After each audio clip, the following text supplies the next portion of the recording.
Hello and welcome to this new episode of How to Be a Great Game Master. In today's episode, we are looking at that tricky question of how to integrate a new character and, by extension, a new player into your game. Now, this is always going to be tricky.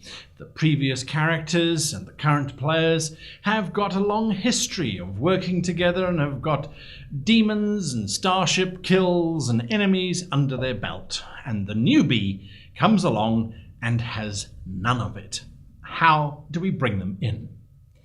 Well, there are a couple ways of people bringing in new characters. Most of them involve you walk into a bar and across the way you see a stranger sitting heavily armed, nursing a drink.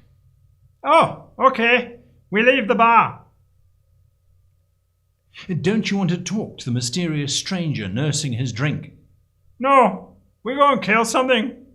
Mysterious stranger, you're sitting at the bar. You're nursing a drink. A group of heavily armed individuals, an elf, an orc and a dwarf, walk into the bar. What do?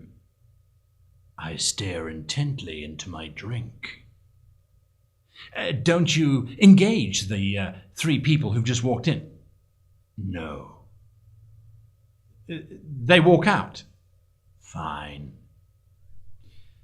If you've experienced that where you've tried to randomly bring together your players and their characters just seem not to be interested, well, don't worry, you're not alone. We've all been there and we've all done it.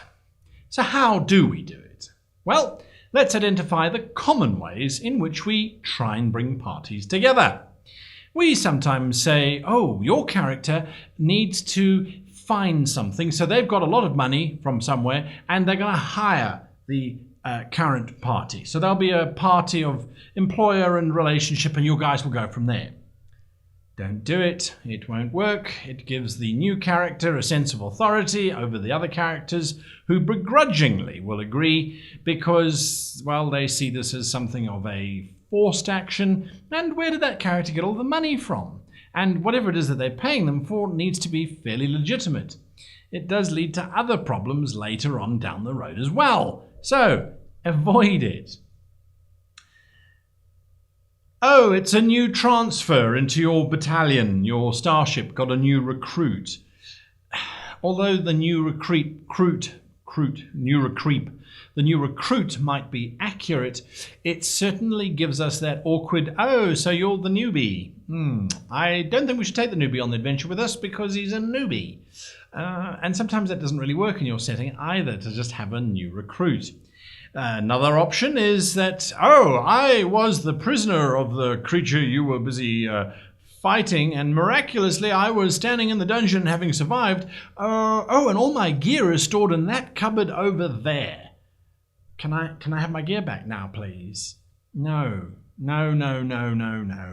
Putting them in as a prisoner or as some kind of victim of a crime, it makes them start off the game in a weak position. It begs questions as to how did they get captured in the first place and why couldn't they save themselves? Just messy. Another option is to just pretend they've always been there. Oh dear, where are we going? No, he can't just have always been there. I would have noticed her. She's got great tits. No. Simply by saying, oh, they've always been there and they've been part of the history. Well, that's an unfair advantage to the player if the player is new to the group, and if they're not new to the group, it's an unfair advantage to their character who miraculously has all this information that they didn't have to struggle or fight for. No. Another option is you're all just in a bar. Well, we've seen what happens there. It's just awkward kind of blind dating and there's forceful... No. Oh, we're going to start them both off on separate adventures and I'm going to bounce between the new player and his adventure and the other group and their adventure. And their adventures are going to bring them together. In 12 sessions time, if both player groups decide to actually head in the same direction, it can be very tricky to orchestrate two separate adventures that are going to link into one point. It's pretty tricky. And, of course, the alternative is you're in the middle of a big battle and you just happen to see this other person who's really effective at killing everything. You really want to hire them. Again, there's that awkward, "Hi, I noticed you across the battlefield. I'm straight, but I think you'd be a great fit for my crew." No, seriously, the crew on the space. Never mind. So how do we do it? We've got all of these problems. Each one of these solutions presents itself and dismisses itself at the same time. None of them are really... Well, and I'm sure there are plenty more options out there that you can name and immediately dismiss as potential failures. So what are we going to do? What can we do? Well, the answer, quite simply, my friends, is simply to combine all of those options together. So what we do is we create a benefactor. Now, the benefactor will the benefactor will hire the players and their characters as the existing group to go off and please rescue my niece from a brothel. She's in a brothel and she desperately needs your help. Please go and save her.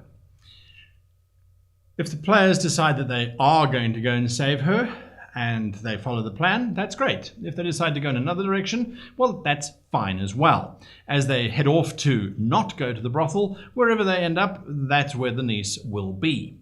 Now, what you've done beforehand, though, is that you've sat down with the new player or with the player with the new character, and you have said to them, listen, you have this evil character who is trying to grab hold of you. They've got some kind of grudge against you, and you can work it into their backstory, or take their backstory and work it into the NPC that you give to the old characters or the existing party.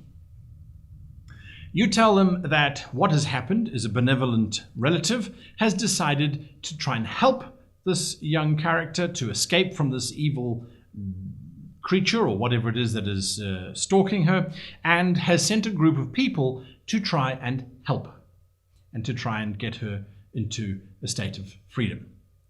What this does is it creates in the new player, or the new character's mind anyway, a sense of expectation to look out for three mysterious people walking in through the door, and of course for the existing characters, the three people who will be walking in through that door, it puts in the back of their mind that there is an individual here who needs saving. Now imagine their surprise when they both meet and they say, well, I'm here to rescue you, and she responds, yes, that's great, I'm ready, let's go. Of course, then you throw in some goons just to have a little bit of a battle. But where did the goons come from? Well, explains our PC, hopefully, our new PC. I have been attacked by my evil uncle who has had it out for me and really wants me destroyed.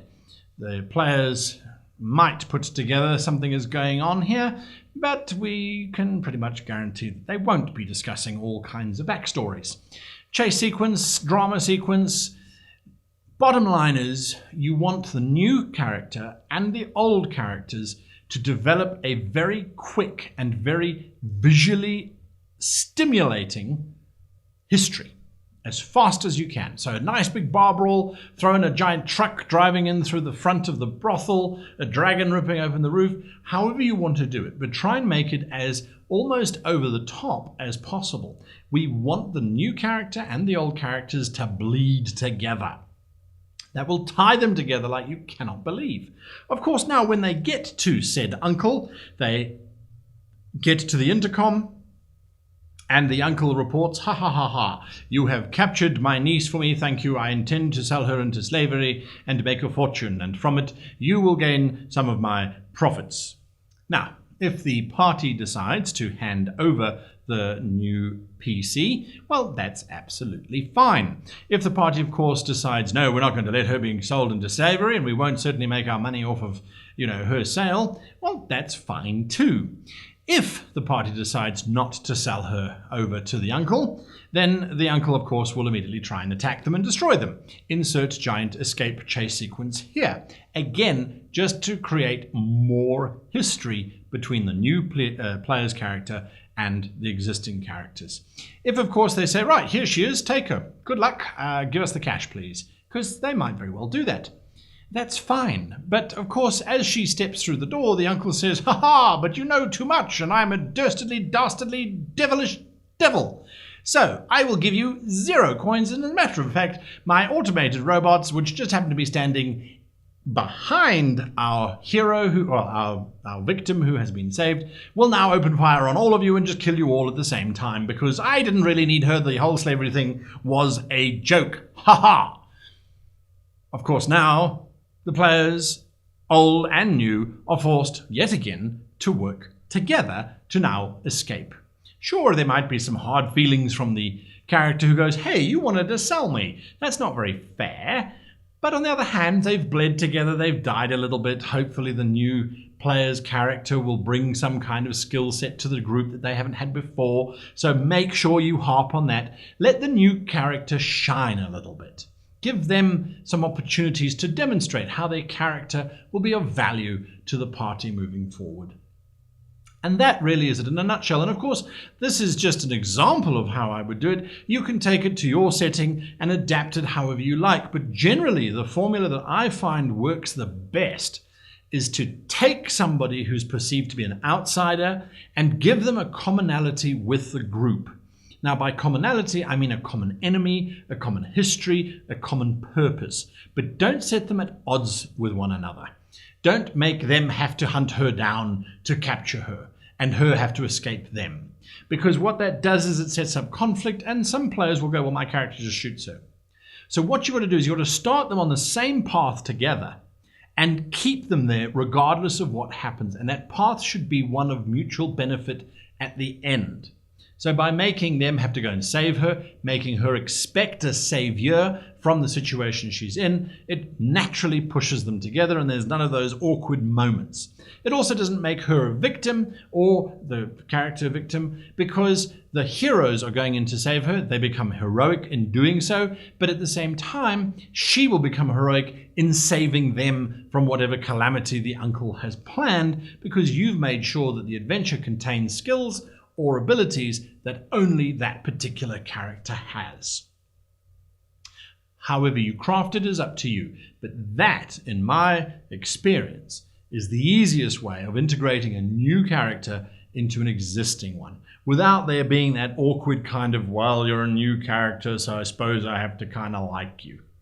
Now, there is a reciprocal video on how to be a great player that deals with this exact subject from the player's perspective. And I'd suggest you have a look at that, because they're going to be doing a few things a little bit differently from what you're doing to try and integrate the same new character or new player into the group.